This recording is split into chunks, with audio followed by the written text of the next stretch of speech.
In the Mendelssohn mansion, situated in the elegant Kensington neighbourhood of London, 12-year-old Matthew watched from his bedroom window as the staff carried suitcases to the car. Leaning on his crutches, he sighed, torn between the anxiety and apprehension of yet another trip. The scars on his right leg seemed to ache more when the weather turned cold, a constant reminder of the accident that had changed his life forever 2 years ago. "Matthew, are you ready?" His father's voice, Richard Mendelssohn, echoed down the hallway. Richard was one of London's most successful real estate entrepreneurs, owner of a considerable fortune and an empire built with hard work. But all his professional success could not prevent the tragedy that befell his family when he lost his wife, Beatrice, in the same accident that left Matthew with physical and emotional scars. "I'm coming, Dad," the boy replied, adjusting his backpack and skillfully maneuvering with his crutches through the room. When he arrived in the living room, Matthew found not only his father, but also Vanessa Pratt, Richard's new girlfriend. Tall, elegant, and with a calculated smile, Vanessa was a model and had entered their lives 6 months ago. From the beginning, Matthew had felt something strange about her, especially in the way her smile never reached her eyes when she addressed him. "Look, our boy is ready. This trip is going to be amazing, isn't it?" Vanessa said, addressing Richard more than Matthew, lightly touching the businessman's arm. "It's going to be great. Aspen, Colorado is beautiful this time of year. The cold, the mountains, the gastronomy, it will do us good to get out of the city for a bit," Richard replied, looking hopefully at his son, ardently wishing that this trip would bring some joy to the boy's sad eyes. On the way to the Rocky Mountains, Matthew remained silent in the back seat, watching the landscape gradually change. The trees became denser, the air fresher, and the road wound through imposing mountains. Meanwhile, in the front seat, Vanessa talked incessantly about the stores she wanted to visit in downtown Aspen and the exclusive restaurants where she planned to dine. "You'll love the chalet, Vanessa. We bought it a few years ago before the—" Richard interrupted himself, casting a quick glance at the rearview mirror, where he could see his son pretending to sleep. "Well, it's a special place for us." Vanessa smiled, imagining the luxurious chalet Richard had described. In her mind, she already saw herself as the mistress of that and all of Richard's other properties. Ever since she met the businessman at a charity event, she had meticulously planned her strategy. A wealthy, vulnerable widower, raising a special needs son alone, the perfect scenario for someone with her ambitions. "It will be wonderful, I'm sure," she replied, placing her hand on Richard's as he drove. "I'm so happy you invited me for this family moment." They arrived at the chalet as the sun began to set behind the mountains. The wood and stone construction harmonized perfectly with the surrounding landscape, tall pines, manicured gardens, and a breathtaking view of the valley. The interior was even more impressive, rustic but luxurious furniture, an imposing stone fireplace in the main living room, and large windows that framed the landscape like living paintings. Matthew went straight to the room he always used during visits. There, photos of him with his parents in happy moments adorned the walls, memories of a time that seemed increasingly distant. He picked up a framed photo of his mother smiling at a picnic. Beatrice Mendelssohn had been the bridge between father and son, the perfect balance in the family. Without her, it seemed that he and his father were on opposite banks of a river, both unsure how to cross. Night fell quickly, bringing with it the typical mountain cold. Richard lit the fireplace while Antonia, the local housekeeper who looked after the chalet, served a comforting dinner. The atmosphere should have been one of family coziness, but the tension was palpable. Vanessa talked about famous friends she had in the region. Richard tried to include Matthew in the conversation without success, and the boy responded with monosyllables, avoiding direct eye contact with his father's girlfriend. "Tomorrow we can visit the state park. What do you think, son?" Richard asked, trying to cheer the boy up.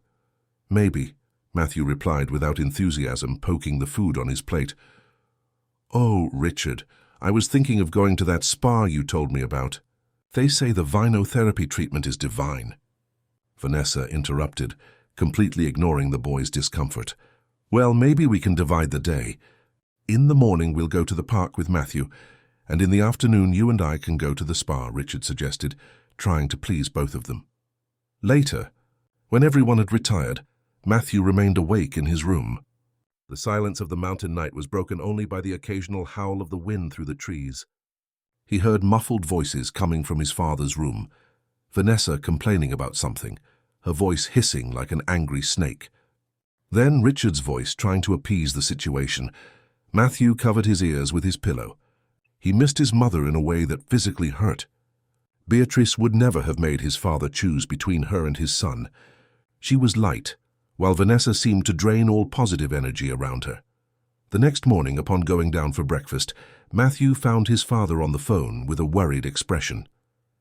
Vanessa was by his side, feigning interest in the conversation, but with a strange glint in her eyes. "Yes, I understand." "No, of course I need to be present." "Yes, still today," Richard said, running a hand through his hair in a sign of nervousness. Upon hanging up, he turned to his son with an apologetic expression. "Matthew, there's been an emergency at one of the developments in London. I have to go back immediately." "Then we'll go back," the boy said, feeling a mix of relief and disappointment. Despite everything, he was starting to enjoy the tranquility of the place. "That's the problem, son. I can't take you with me this time. These are important meetings, they might last days, and you'd be alone in the apartment." Richard knelt before his son. "I thought of leaving you here with Vanessa and Antonia. What do you think?" "It will only be a few days." Before Matthew could protest, Vanessa intervened with her sweetest smile. "It's going to be great, Matthew. We can get to know each other better, do lots of fun things together. I promise to take very good care of you." The boy looked at his father, wanting to say no, wanting to beg to go with him, but he saw the tiredness in Richard's eyes, the weight of his responsibilities. He didn't want to be another problem. "Okay, Dad," he finally agreed. Richard hugged his son, kissing the top of his head. "You're my hero, you know." "I'll be back soon, I promise."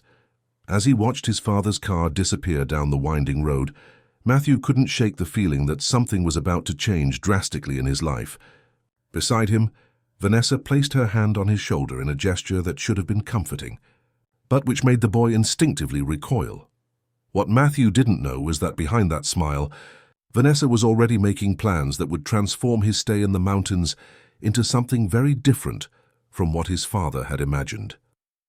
The first day without Richard at the chalet passed in a deceptive calm. Antonia, the housekeeper, prepared a delicious breakfast with homemade bread, raspberry jam and hot chocolate that warmed the soul in that cold climate. Matthew remained quiet, leafing through an adventure book he had brought from London, while Vanessa occupied herself with calls and messages on her cell phone. "I'm going out to do some shopping downtown," Vanessa announced in the early afternoon, adjusting a silk scarf around her neck. Her tone was casual, but her eyes avoided Matthew's. "Antonia will stay with you." The boy merely nodded, feeling a momentary relief. He preferred 1,000 times the company of the kind housekeeper, who always told interesting stories about the region and treated him with genuine affection. But as the sun began to set, Vanessa returned with bags from famous designer brands and a different expression on her face. Matthew watched her from the living room sofa, where he was watching a wildlife documentary. There was something calculating in her gaze. "Antonia, you can go home now," Vanessa said, surprising both the housekeeper and the boy. "Matthew and I are going to have a special evening tonight. We don't need you anymore." The housekeeper hesitated, looking worriedly at the boy.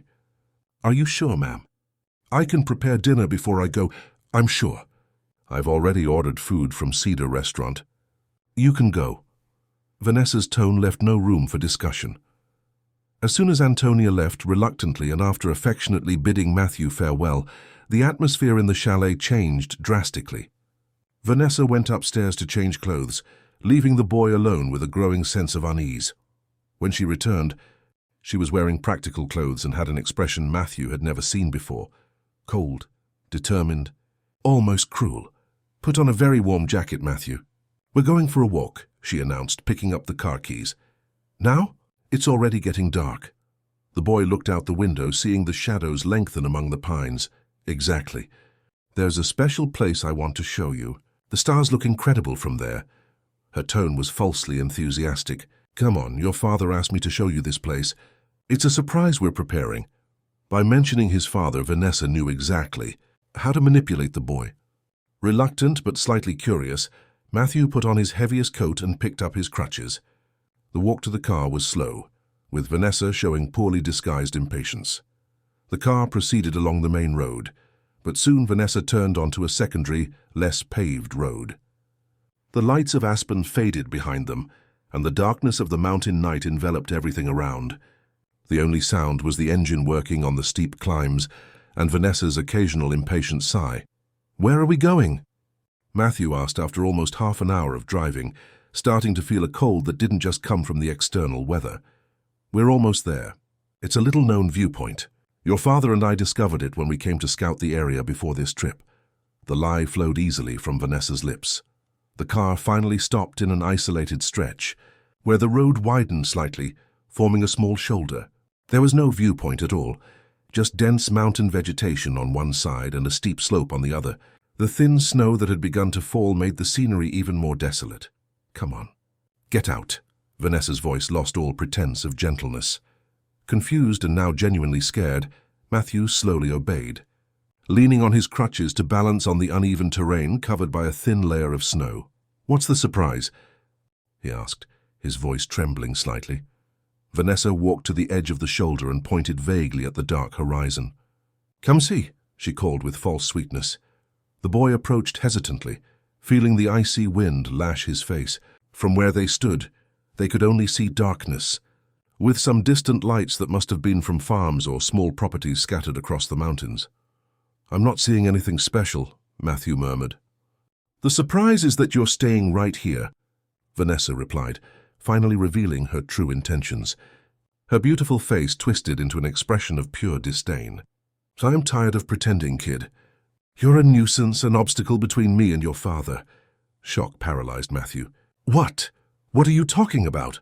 "Your father is a busy, rich, and influential man. He could have the perfect life with me.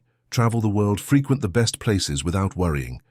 But no, he's always thinking about you, adjusting his schedule for you, spending fortunes on doctors and treatments for you." She approached intimidatingly. "Do you think I didn't notice how you look at me? How you try to push your father away from me?" "That's not true," Matthew protested, recoiling instinctively, his crutches slipping on the treacherous surface.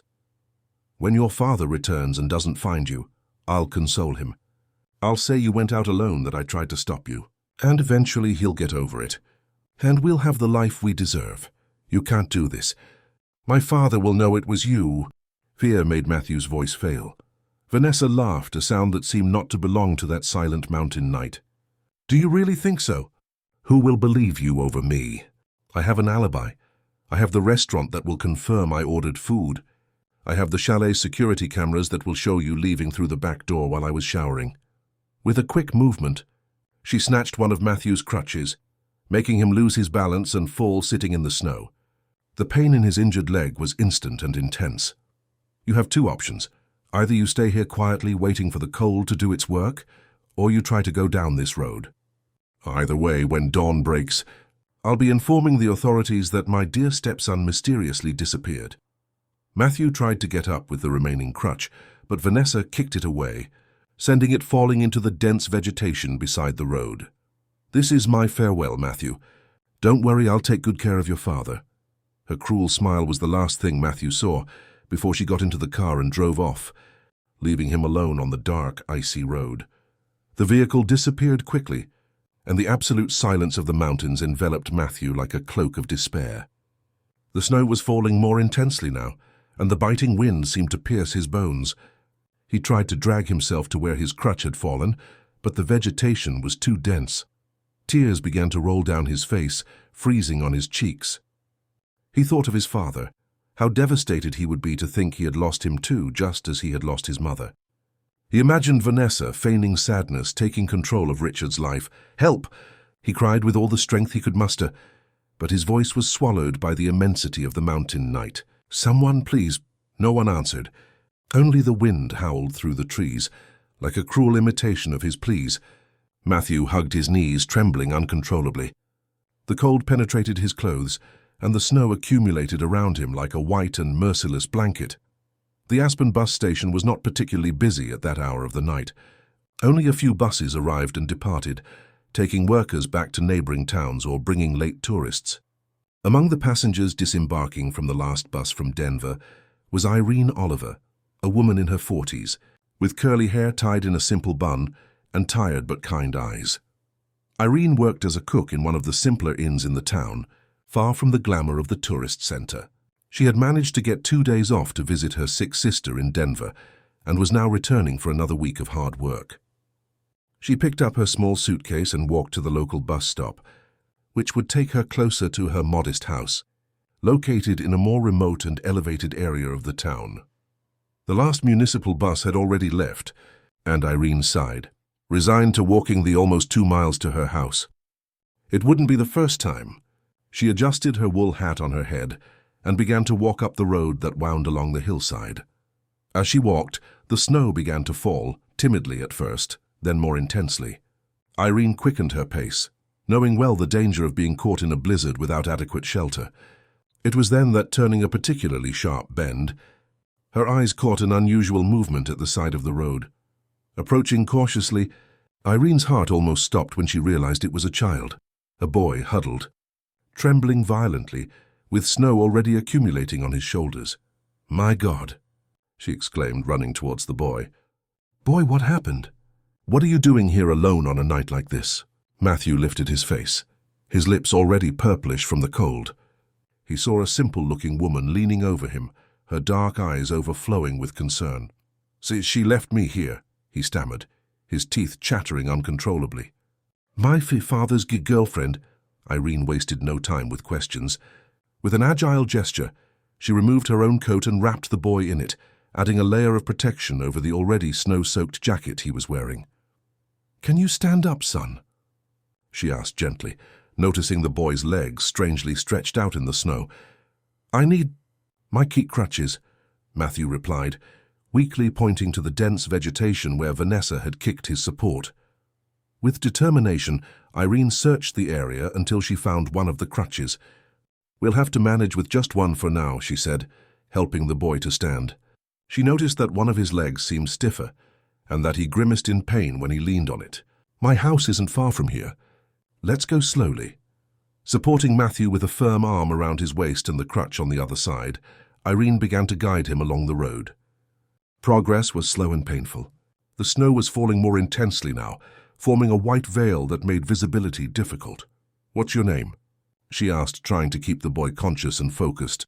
Matthew Mendelson," he replied between gasping breaths. "And yours?" "Irene Oliver. I work as a cook at the Pine Ridge Inn. I'm coming back from Denver. I went to visit my sick sister." She continued talking, her calm voice a counterpoint to the howling wind. "I live alone in a small house, but it's warm and cozy. How about we make some hot chocolate when we get there?" Matthew tried to smile, but his lips were so cold they could barely move. With each step, he felt as if 1,000 needles were piercing his injured leg.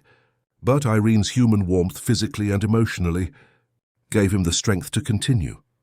After what seemed like an eternity, they arrived at a small wooden house, modest but well-maintained, nestled among some pines. A narrow porch protected the entrance, with pots of cold-resistant plants on the sides.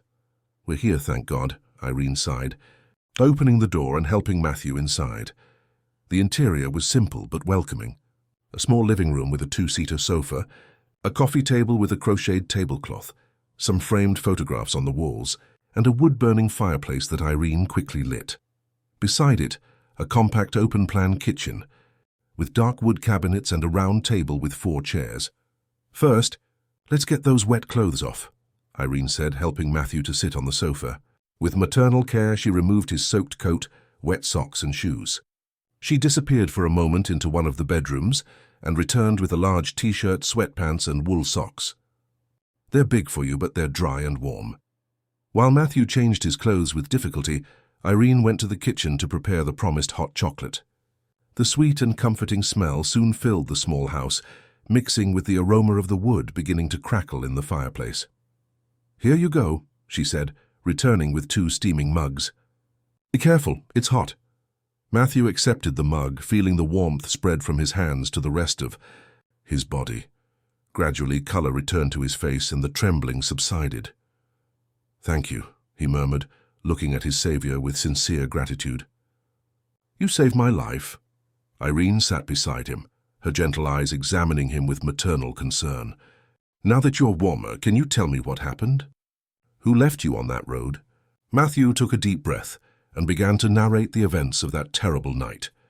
He told about his father, Richard, about the accident that had taken his mother and left scars on his leg, about Vanessa's arrival in their lives, and finally, about the woman's cruel plan to get rid of him.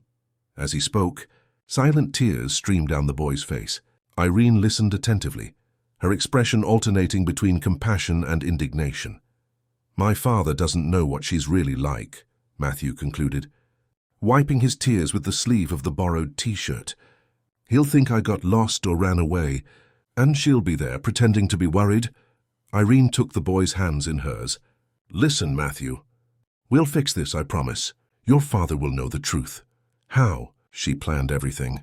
She said she had an alibi that no one would believe me. A thoughtful silence hung in the air for a few moments, until Irene stood up, determined. "I have a cell phone with a camera. We can record you telling everything that happened. That way your father can see and hear the truth directly from you." The idea lit up the boy's eyes. "Do you think it'll work?" "I'm sure it will. But first you need to rest a bit. You're exhausted and still recovering from the cold." She stood up and went to a cupboard, from which she took some blankets. "I'll prepare the room for you." "The room? But what about you?" "Don't worry about me. I have an extra mattress I can put here in the living room. The important thing is that you rest well." While Irene arranged the room, Matthew observed the photographs on the walls. One in particular caught his attention. It showed Irene a few years younger, hugging a boy approximately his age, both smiling in front of a birthday cake. "Is that your son?" he asked when she returned to the living room. A veil of sadness passed over Irene's eyes. "He was," she replied simply. "Gabriel, he passed away 5 years ago. Leukemia." "I'm sorry," Matthew murmured, instantly understanding the pain she carried. "It was difficult, but I keep going. I have to believe he's somewhere better watching over me." She smiled, a sad but genuine smile. "You know, he would be your age now. Maybe it was he who guided me to you on that road today." Something deep and inexplicable connected between the two at that moment. A woman who had lost a son and a boy who had lost a mother, both finding in the other a piece of what they were missing. The next morning, Matthew woke to the aroma of fresh coffee and homemade bread. For a moment he felt disoriented, until the memories of the previous night returned like an avalanche.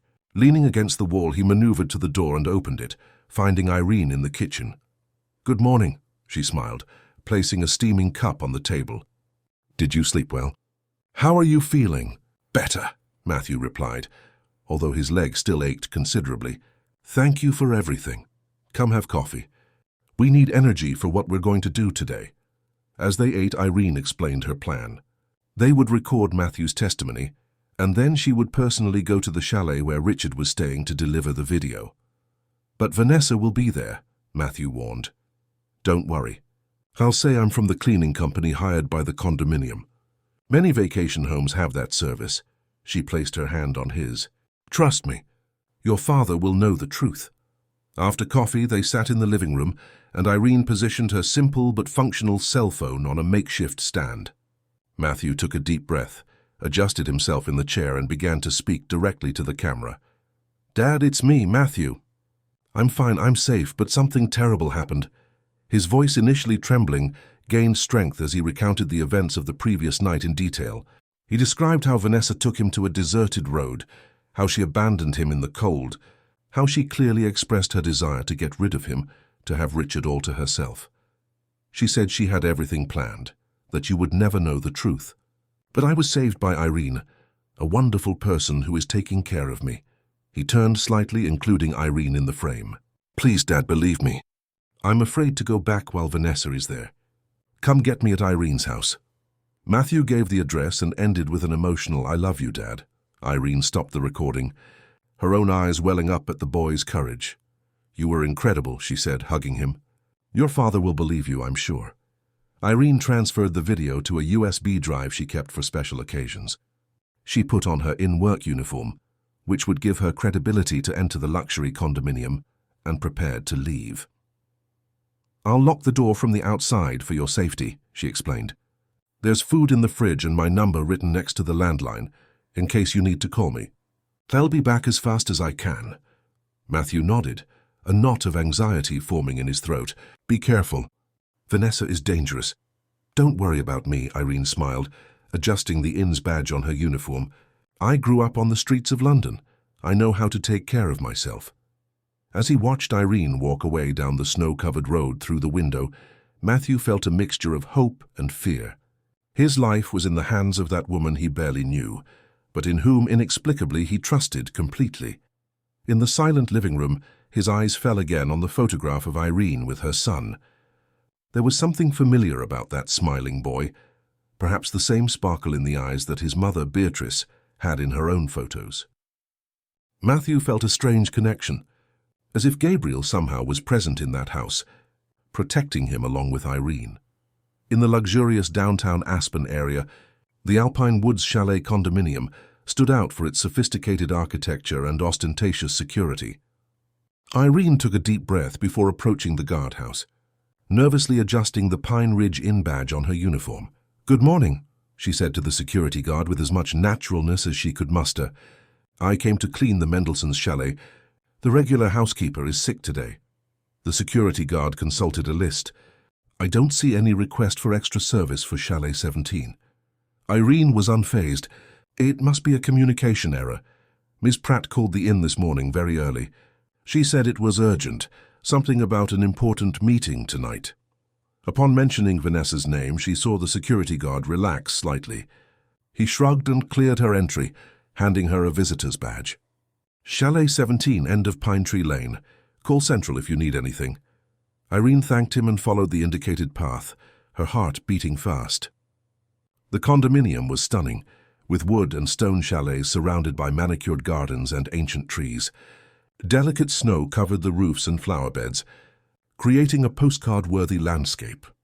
As she approached Chalet 17, she saw a car parked at the entrance, probably the vehicle Vanessa had used to abandon Matthew on the road. Her stomach clenched in anger at the thought of what that woman had done to the boy, but she maintained her composure. She had an important mission to fulfill. Taking a deep breath, she rang the doorbell and waited, the USB drive secure in her uniform pocket. The door was opened by a stunning woman, with perfectly styled dark hair and impeccable makeup, despite the early hour. Her cold eyes evaluated Irene from head to toe. "Who are you?" Vanessa asked, her tone making it clear she expected no visitors. "Cleaning service, Mum," Irene replied with studied humility. "Antonia couldn't come today and they sent me in her place." Vanessa frowned. "I didn't request any cleaning for today." "Oh, there must be some mistake then. The condominium informed me that the service was scheduled." Irene feigned embarrassment. "I apologize for the inconvenience. Would you like me to come another day?" Vanessa seemed impatient, as if she had more important matters to attend to. "No, since you're here you can do the cleaning. I'm off to the spa anyway. I'll only be back in the afternoon." She picked up an elegant bag from the console table near the door. "Just make sure to clean the main bedroom and the living room well. We're expecting important visitors." "Yes, ma'am. I'll do a good job." Vanessa left hurriedly, getting into the car without looking back. Irene waited until the vehicle disappeared around the bend before entering the chalet and closing the door behind her. The interior was even more luxurious than she had imagined. Expensive furniture, artwork on the walls, an imposing stone fireplace. Everything exuded wealth and sophistication. On a side table, she saw some framed photographs. Richard Mendelssohn at corporate events. Matthew Younger smiling next to a beautiful woman who must have been his mother, and a more recent one with father and son side by side on some beach. There was no sign of Richard in the chalet, but Irene needed to act fast. She found the main bedroom and noticed two open suitcases, one evidently masculine and one feminine. Richard must have returned during the night or in the morning, unaware of what had happened to his son. Irene placed the USB drive on top of the pillow, along with a hastily written note. "Mr. Mendelssohn, please watch this video urgently. Your son Matthew is safe with me. This is my address and phone." She was about to leave when she heard the sound of a car parking. Her heart pounded. Had Vanessa returned? She ran to the side window and saw a tall, well-dressed man getting out of a different car. From the portrait she had seen, she recognized Richard Mendelsohn. Irene froze, undecided whether to hide or confront him directly. She opted for the latter. She had nothing to fear. She was there to help. Richard entered hurriedly, carrying a briefcase of documents. He stopped abruptly upon seeing Irene standing in the middle of the living room. "Who are you?" he asked, confused. "Mr. Mendelsohn, my name is Irene Oliver. I'm here because of your son, Matthew." Richard's face paled. "Matthew? What happened to him?" "Where is my son?" "He's safe at my house," Irene hastened to reassure him. "But something very serious happened last night. Your girlfriend, Vanessa, abandoned your son on a deserted road during the blizzard." Richard stared at her with incredulity. "What are you talking about? That's absurd. Matthew is missing." "Why wasn't I informed?" His voice oscillated between shock and anger. "And how dare you accuse Vanessa of something so monstrous?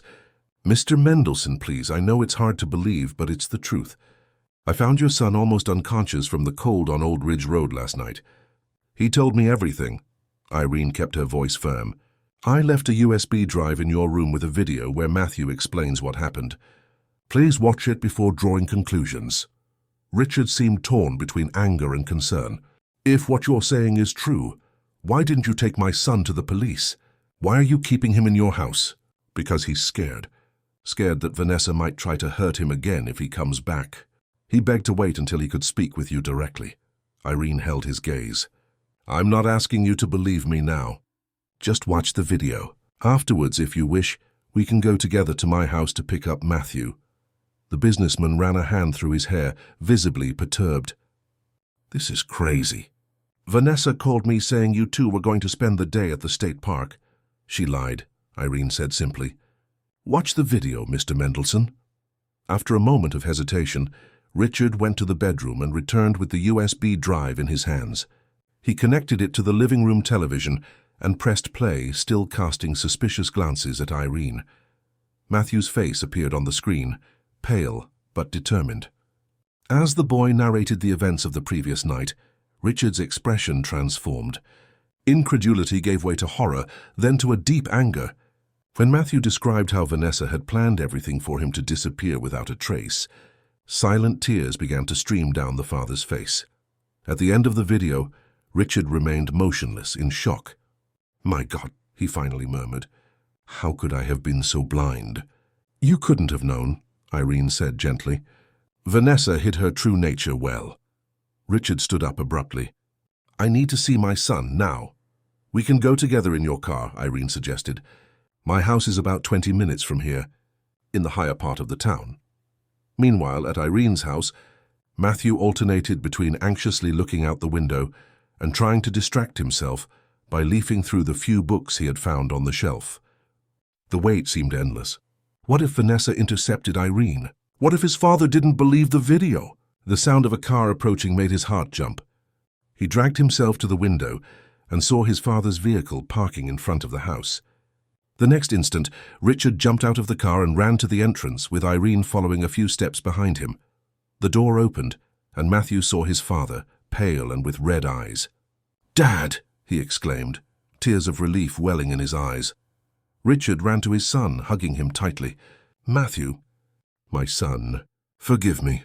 Forgive me for not protecting you." They remained like that for a long moment, until Richard pulled back slightly to examine his son's face. "Are you okay? Did she hurt you?" "I'm okay now. Irene found me and took care of me." Matthew looked gratefully at his savior, who watched the scene from the doorway with tearful eyes. "She saved me, Dad. If it weren't for her—" Richard turned to Irene. "I have no words to thank you for what you did for my son. You risked your own safety to help a stranger. That is exceptional." "Any decent person would do the same," Irene replied, embarrassed by the compliment.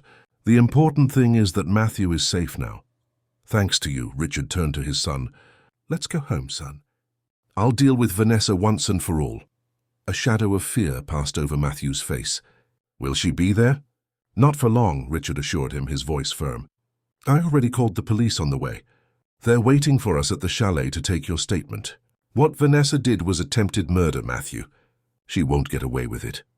"I'm scared, Dad." Richard knelt before his son, holding his hands. "I know you are. and I'm so sorry for bringing someone so dangerous into our lives. But I promise I'll never let anyone hurt you again." Irene approached timidly. "If you prefer, you can stay here until everything is resolved. My house is simple, but you are welcome." Richard looked at her with gratitude.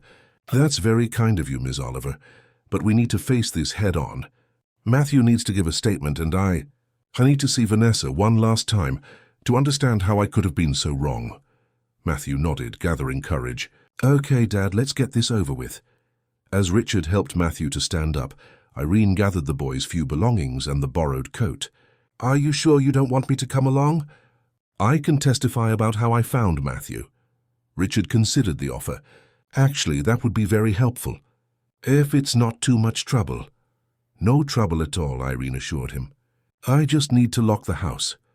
On the way back to the condominium, the car remained in tense silence. Matthew, in the back seat, held Irene's hand firmly, as if fearing that everything was just a dream from which he might wake at any moment. Richard, for his part, drove with his gaze fixed on the road, his face a mask of determination. He had been deceived, manipulated by a woman who had not hesitated to try to eliminate his son. Guilt gnawed at him, but now was not the time for self-recriminations. He needed to be strong for Matthew. Upon arriving at the condominium, they saw 2 police cars parked in front of Chalet 17. A small group of curious residents watched from a distance. "Are you ready?" Richard asked, looking at his son in the rearview mirror. Matthew squeezed Irene's hand once more and nodded. "I'm ready." The 3 got out of the car and walked to the entrance of the chalet, where they were greeted by a police officer. Inside, Vanessa was sitting on the sofa, pale and visibly nervous. Upon seeing Matthew entering, supported by Richard and Irene, her eyes widened in shock and disbelief. "How?" she stammered, standing up abruptly. "It's a long story, Vanessa," Richard replied coldly. "One you'll have plenty of time to hear in prison." 3 weeks had passed since that fateful night in Aspen. The lives of Richard and Matthew Mendelsohn had undergone a profound transformation, but were gradually returning to a new normal. Vanessa was in custody, facing charges of attempted murder and abandonment of a helpless person. The case had gained notoriety in the media, with sensational headlines about the cruel stepmother and the miracle in the mountains. Back in the Kensington apartment, father and son tried to process everything that had happened. Richard's trust in people had been shaken, and he constantly blamed himself for having exposed Matthew to danger. "I should have noticed. I should have seen through that facade," he repeated during a session with the psychologist they both now attended. "Dr. Helen." "Richard, people like Vanessa are experts in manipulation," Dr. Helen explained in a calm voice. "They show exactly what we want to see. Don't torture yourself for something that was beyond your control." For Matthew, the recovery was both physical and emotional. The abandonment in the snow had temporarily aggravated his condition, requiring extra physical therapy sessions. But the boy showed surprising resilience. "You know what helps me sleep at night, Dad?" he commented during dinner, a week after the incident, thinking about Irene, how there are bad people like Vanessa but also incredibly good people like her. Richard smiled, thoughtful. In recent days, his thoughts frequently turned to Irene Oliver. That simple woman who had risked everything to save a boy she didn't even know had left a deep impression on him. "It would be good to thank her properly," Richard said. "I sent flowers and that check, but—" "She returned the check," Matthew interrupted. "Remember? She said she didn't want a reward for doing what any decent human being would do." Richard nodded, remembering the humble letter that had accompanied the returned check. "Still, I'd like to do something special for her." It was Matthew who had the idea. "What if we invited her for dinner? We could order from Giuseppe's Trattoria, that Italian restaurant Mom loved." The mention of Beatrice, his late wife, still caused a pang in Richard's heart, but now he could smile remembering her. "Your mother would have liked Irene very much," he commented. "They have the same generous heart." Decided, Richard called Irene that same night. He was nervous, like a teenager inviting someone out for the first time, which surprised him. When she answered, her calm voice on the other end of the line brought an unexpected sense of comfort. "Hello, Irene. This is Richard Mendelsohn, Matthew's father." "Mr. Mendelsohn, how is Matthew? I hope he's recovering well." "He is, thanks to you," Richard paused. Actually, we're calling to invite you for dinner with us this Saturday. It would be a small way to thank you for everything you did." There was a brief silence on the other end. "That's very kind, Mr. Mendelssohn, but there's no need. Please, Irene, it would mean a lot to us, especially to Matthew. He talks about you every day." After a few more moments of hesitation, she accepted. "All right. Saturday, then." On Saturday, Richard and Matthew prepared with special care. The apartment was tidied, candles were lit, and the best wine was selected. When the doorbell rang at 7 p.m. sharp, Matthew hurried to answer, maneuvering his crutches with increasing dexterity. Irene was at the door, wearing a simple but elegant blue dress, her curly hair loose framing her face. She seemed nervous, out of place in that luxurious environment. "Irene!" Matthew exclaimed, his face lighting up. "I missed you." She smiled, hugging him with genuine affection. "I missed you too, Matthew. How's your leg?"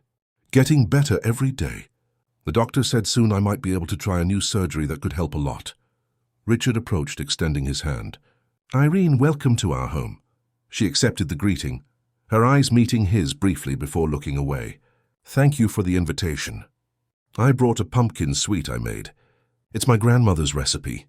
"You didn't need to worry," Richard said, accepting the jar with gratitude. "Come in. We've already ordered dinner. It should arrive any moment." The night flowed with surprising naturalness. The conversation, initially shy, soon became lively.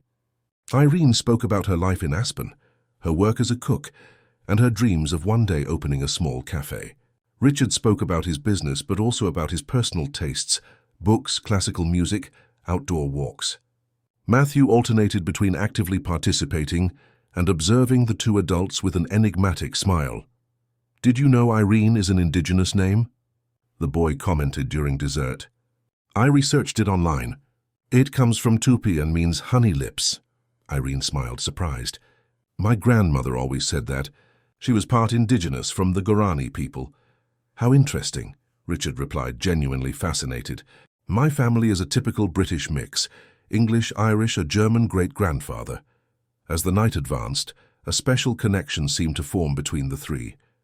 When it was time for Irene to leave, Richard insisted on personally taking her to her cousin's house in central London, where she was temporarily staying. "It was a wonderful night," she said goodbye. "Thank you for hosting me so well. When are you going back to Aspen?" Matthew asked, not hiding his sadness at the prospect of her departure. "In 2 days. I managed to get a longer break to visit my cousin, but I need to go back to work." Richard, who had been unusually quiet for the last few minutes, suddenly spoke. "Irene, I have a proposal for you." She looked at him, curious. "Why don't you stay in London? I can help you find a job here, maybe even with that cafe you dream of opening." Irene blinked, surprised by the offer. "That's very kind, Mr. Mendelssohn, but I can't accept something like that. We barely know each other and—" "Actually," Matthew interrupted, "we have another idea. Don't we, Dad?" Richard smiled at his son, admiring his perception. "Yes, we do. Irene, our house is too big for just us. We have a guest room that's rarely used. Why not come live with us for a while? At least until you settle in London." The shock was visible on her face.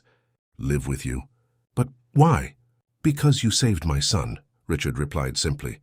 "Because Matthew feels safe and happy near you. And because," and he hesitated for a moment, "because I think we all need a new beginning." Irene looked from Richard to Matthew, her eyes welling up. "I don't know what to say." "Say yes," Matthew exclaimed. "Please, Irene, it would be amazing to have you with us." After a long moment of consideration, Irene nodded slowly. "All right, but with one condition. I want to contribute somehow. I'm not the type to accept charity." "How about being our housekeeper?" Richard suggested. "Our last staff member retired 2 months ago, and we haven't found a suitable replacement. The salary is good, and you'd have free time to study if you want to resume your studies or plan your cafe." Irene's eyes shone with the possibility. That would be perfect." In the months that followed, Irene's presence brought a profound transformation to the Mendelssohn home. The apartment, once marked by Beatrice's silent absence, gained new life. The aroma of homemade food permeated the rooms, ornamental plants appeared in strategic corners, and the sound of laughter became frequent.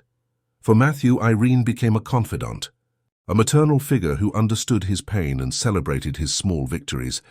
She was there on bad days, when his leg hurt too much or when he missed his mother acutely. She was also there on good days, applauding his progress in physical therapy, helping him with homework or simply listening to his stories. For Richard, the change was more subtle but equally profound. At first he saw Irene merely as his son's savior, then as a comforting presence in his home. But gradually, he began to notice other aspects of her. Her contagious laugh, her simple yet profound wisdom, the way the afternoon sun illuminated her eyes when she sat on the balcony to read. On a Saturday night, approximately 6 months after Irene's move, Richard found her alone on the balcony, contemplating the city lights. Matthew had already retired, exhausted after a day of swimming and physical therapy. "A drink for your thoughts?" he offered, extending her a glass of wine. Irene smiled, accepting the drink. "I was just reflecting on how life takes unexpected turns. A year ago I was alone in Aspen, living daily with Gabriel's absence. And now? And now?" Richard encouraged, sitting beside her. "Now I feel I have a family again. Not that anyone can replace my son, just as no one can replace Beatrice for you. But it's like we've filled each other's empty spaces somehow." Richard nodded, understanding perfectly what she meant. In an impulse, he covered her hand with his. "Irene, I know it may seem early or perhaps inappropriate considering how we met, but there's something growing inside me, something I haven't felt since Beatrice." She looked at their joined hands, then at his eyes. "Richard, You don't need to say anything now," he hastened. "I just wanted you to know that you've become special to me. More than a friend, more than the person who saved my son." A solitary tear ran down Irene's face. "I also feel something for you, Richard. Something I never thought I'd feel again after losing my husband and my son. But I'm scared. We're from such different worlds." Richard approached, delicately wiping the tear with his thumb. Different worlds that met because of a blizzard in the mountains and a brave boy. If that's not destiny intervening, I don't know what would be. That night, under the starry sky of London, something new began to blossom. A love born of adversity, of loss, and of the human capacity to start anew. The next morning, Matthew observed the two adults in the kitchen, preparing breakfast together, exchanging glances and shy smiles. A wide smile lit up his face. Perhaps he thought, the bad things that happen in our lives are just the universe making way for something better. His mother used to say that, and now he was beginning to believe it. 2 years had passed since that night in the mountains that had forever changed the lives of Matthew, Richard and Irene. The apartment in Kensington, once marked by absence and pain, now overflowed with life and joy. In the spacious conservatory, converted into a celebration area, small decorative lights illuminated the space while guests chatted animatedly. "Matthew, where are you?" "It's time to cut the cake," Irene called, her eyes anxiously scanning the room. The 14-year-old teenager emerged from a group of friends, walking with ease, supported only by a decorative cane, a gift from his last birthday. The experimental surgery performed the previous year had been a success, restoring much of his leg movement. "Here I am," he replied, smiling. His gaze rested on Irene with admiration. Her simple but elegant dress enhanced her natural beauty, and the small bouquet in her hands completed the image. Richard approached, adjusting his tie. "Is everyone ready?" "The registrar has arrived." It was a special day, Richard and Irene's wedding, celebrated intimately, with only family and close friends. They had decided on a home ceremony, in the space that had witnessed the flourishing of their unexpected love. "I'm nervous," confessed Irene, adjusting a strand of hair that had escaped her delicate floral arrangement. "What if I forget my vows?" Richard took her hands in his. "Then we improvise.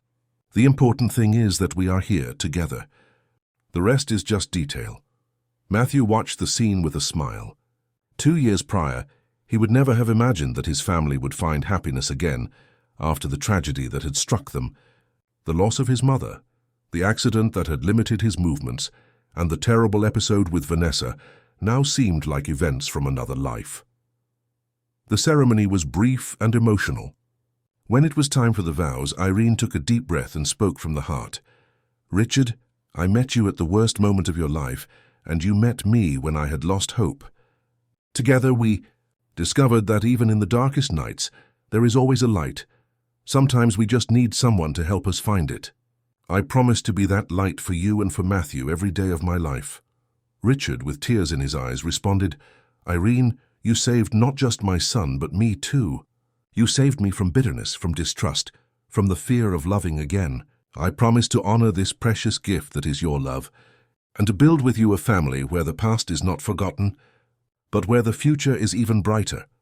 Matthew was responsible for delivering the rings, his chest swelling with pride, as he saw two of the people he loved most in the world sealing a union he had secretly helped to foster. After the ceremony, during the small reception, Matthew went up to the small improvised stage for a surprise speech.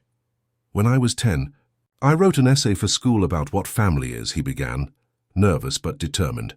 At the time I wrote that family was a dad, a mom, and children, all alike, all with the same surname. Today I know I was wrong. The room fell silent, all eyes on the teenager. Family is not defined by blood or surnames. Family is who stays by your side in the worst storms, who warms you when you are freezing, both outside and inside. He looked directly at Irene. Family is the person who risks everything to save a stranger on a deserted road, because they recognize humanity above any difference. Irene was openly weeping now, her hands covering her mouth in emotion. Today I'm not just gaining a stepmother, Matthew continued. I'm gaining a second mother, a person who taught me that true love isn't measured by duration, but by intensity, who showed me that there's always room for more love in our hearts, even when we think they're already completely filled with pain. Richard hugged Irene by the shoulders, both profoundly touched by their son's words. So, I raise a toast, Matthew raised his juice glass, to my parents, all of them. To my mother, Beatrice, who lives on in our memories and hearts. To you, Dad, who never gave up, even when everything seemed hopeless. And to you, Irene, who showed us that happy endings exist, even after the worst storms. There wasn't a dry eye in the room when Matthew stepped off the stage to hug the newlyweds. 6 months after the wedding, another celebration stirred the Mendelssohn-Oliver apartment. Irene, at 42, discovered she was pregnant, a surprise that no one, not even the doctors, expected, considering her age and medical history. Will it be a boy or a girl? Matthew asked, sitting on the edge of the bed where Irene was resting after a bout of morning sickness. It's still too early to tell, she replied, lovingly caressing the small bump on her belly. But for me it doesn't matter. It's already a miracle. If it's a boy, we could call him Gabriel, Matthew suggested, surprising Irene. That was your son's name, wasn't it? I think it would be a beautiful tribute. Irene's eyes welled up. You wouldn't mind? Wouldn't you find it strange? Why would I? He was important to you, just as my mother was important to us. Our past is part of who we are, not something to hide or forget. Richard, who was listening from the doorway, entered the room with a tray of ginger tea for Irene. Matthew's right. If it's a boy, Gabriel would be a perfect name. And if it's a girl? Irene asked, discreetly wiping away her tears. Matthew and Richard exchanged knowing glances before answering in unison, Beatrice. The birth of Gabriel Mendelssohn-Oliver on a sunny April morning completed the circle of renewal in the family. The baby had Irene's light brown skin, Richard's expressive eyes, and, according to Matthew, the same angelic smile he saw in photographs of his mother. The day they brought the newborn home, Irene found a small package on her bed. What's this? She asked Richard, who smiled mysteriously. Open it and find out. Inside the box was a delicate silver necklace with 2 pendants, an angel and a star. The angel represents Gabriel, your first son, whose name is now reborn, Richard explained. And the star is Beatrice, who continues to shine and guide our way, even from afar. Irene hugged her husband, unable to express in words the depth of her gratitude and love. As Gabriel grew, the harmony in the family only increased. Matthew, now 16, was an attentive and protective older brother. His experience had made him more mature than other teenagers his age, with a keen sensitivity to the suffering of others. It was this sensitivity that led him to found, while still in high school, a support group for young people who had suffered trauma or family loss. The project, initially small, gained notoriety and support from the administration, expanding to other schools in the region. "Where did this idea come from?" asked his faculty advisor, admiring the young man's dedication. Matthew reflected for a moment before answering, "From my own story. I realize that many people suffer in silence, believing that no one can understand their pain. I want to show that they are not alone, that hope always exists, even when it seems impossible." Richard and Irene unconditionally supported their son's initiatives. They realized how Matthew had transformed his own scars into bridges to reach other people in suffering. On a Sunday afternoon, while the family enjoyed a picnic in Hyde Park, Richard watched his children playing, Matthew teaching little Gabriel, 2 years old, to fly a colorful kite. Beside him, Irene rested on the blanket spread on the grass, her serene face turned towards the sun. "What are you thinking about?" she asked, noticing his distant gaze. "How unpredictable life is," Richard replied, intertwining his fingers with hers. "How the worst moment of our lives ended up bringing us here." Irene nodded, understanding perfectly. "That night in the mountains, sometimes I wonder what would have happened if I had taken another route, if I had left Denver earlier or later. We wouldn't have Gabriel," Richard said simply. "And Matthew might never have discovered his calling to help others." "Do you believe in destiny, Richard?" He watched his children again, Gabriel's crystalline laughter echoing through the park, Matthew's proud smile as he saw the kite soaring higher and higher in the blue sky. "I believe that some people are placed in our path at the exact moment we need them most. Call it destiny, call it God, or simply chance. The name doesn't matter. What matters is recognizing the miracle when it happens." Irene smiled, resting her head on her husband's shoulder. "We are a miracle, then, all of us." The following week after the picnic, Matthew received news that would change his life again. His support project for traumatized youth had been selected for a national program to encourage youth social initiatives. With this recognition would also come a full scholarship to the college of his choice. Psychology, he announced during dinner when asked about his plans. "I want to specialize in child and adolescent trauma. I want to help children who have gone through difficult situations find their way back to the light." Richard and Irene exchanged emotional glances. The scared boy who had been abandoned in the snow had transformed into a young man determined to illuminate the path for others. "I'm thinking of calling the foundation the Irene Project," Matthew continued, smiling at his second mother, "because it was you who taught me that the kindness of a single person can change entire destinies." Irene couldn't contain her tears. "I don't know if I deserve such an honor." "You deserve this and much more," Matthew assured her. "You didn't just save my life on that road. You saved our entire family." Gabriel, sensing the emotion in the air, though not fully understanding it, got up from his high chair and wobbled over to Irene, extending his little arms to be picked up. "Mummy, don't cry," he said in his child's language, wiping her tears with his chubby little hands. That simple gesture from little Gabriel summarized the essence of the journey they had shared, from the depths of pain and despair to the purest joy. From the darkness of a cold mountain night to the welcoming warmth of a family restored by love. Years later, when the Irene Project had already expanded throughout the country, helping thousands of young people overcome their traumas, Matthew was invited to give a lecture on resilience at an international conference. At the end of his inspiring presentation, a journalist asked what he would say to people who had lost hope. Matthew reflected for a moment, his gaze sweeping the audience until he found, in the front row, the smiling faces of his family, Richard, Irene, and Gabriel, now a teenager with striking features and his mother's warm smile. "I would say that even in the darkest nights, there is always someone walking down the same road, someone who can extend a hand and guide you back to the light," he replied. "Sometimes we just need to trust that this person will appear, exactly when we need them most." As the audience gave a standing ovation, Matthew knew that his true message was directed at that simple woman sitting in the front row, his hero, his second mother, the woman who had transformed the worst night of his life into the first chapter of his story of redemption. In that moment, amidst the applause, all the broken fragments of their lives seemed to finally form a perfect mosaic, where every piece, even the most painful ones, had its place and purpose, where the cold of the snow gave way to the warmth of love, where abandonment turned into reunion, where family was not defined by blood, but by the courage to care, protect, and remain.